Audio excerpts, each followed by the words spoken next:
You've heard the saying, it takes a thief. Well, now it takes a computer hacker to show just how bad cybercrimes can be. And one of the best online thieves is now teaching ways to protect yourself in an online world.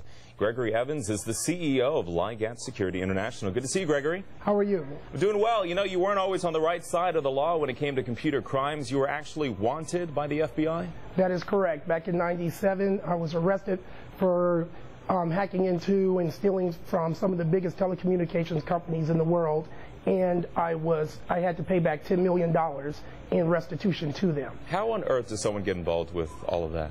This is something I've done at a young age, and people don't realize how big cybercrime is. Symantec, which is one of the largest corporations in the world when it comes to computer security, they make your antivirus, your anti-spyware. They did an article in January that said cybercrime is bigger than all drug trafficking in the world. Unbelievable. What was the biggest cybercrime you pulled off? Probably when we did about $1 million a week between '95 and '97, hacking into AT&T, MCI, Sprint, and WorldCom. And we were taking information, selling it to other companies. In addition to that, we were setting up other accounts and selling that to other people as well. And we did about $1 million a week. How easy was it to pull off some of these cyber crimes? Very easy, and it's just as easy today as well, because they don't have computer hackers protecting people's networks. What they have is a bunch of IT managers who are not security people trying to protect your networks. So for a hacker who thinks outside of the box and IT managers who think inside of the box, they make it very easy. All right, so here you are now being open and honest. Why do you think it's important to teach people about cyber crimes from the perspective of a former hacker? Well, one, every 6 seconds here in the United States, a personal computer is hacked into.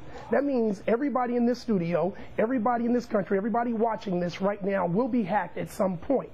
Now, the thing is who's going to protect you? You can't expect law enforcement to do it, so you have to start as the individual. You in your home. Same way you would protect your home with an alarm system, a gate around your home, pit bull, or a gun, you have to protect your computers as well. And you hear a lot of people say, well, that's not going to happen to me. What are some of the biggest mistakes people actually make opening themselves up to cyber crimes? Exactly what you said. That's not going to happen to me. See, when you leave today and you go home and your door is kicked in, you might see your house's array and everything is gone and missing, your filing cabinet with your credit reports, bank statements, and everything. You know you've been a victim of a crime. But you can go home today, go into your house and everything looks fine, sit down and have some coffee while you're surfing the internet, doing Facebook or whatever else, and you can have a hacker in your computer while you're using it, stealing that exact same information.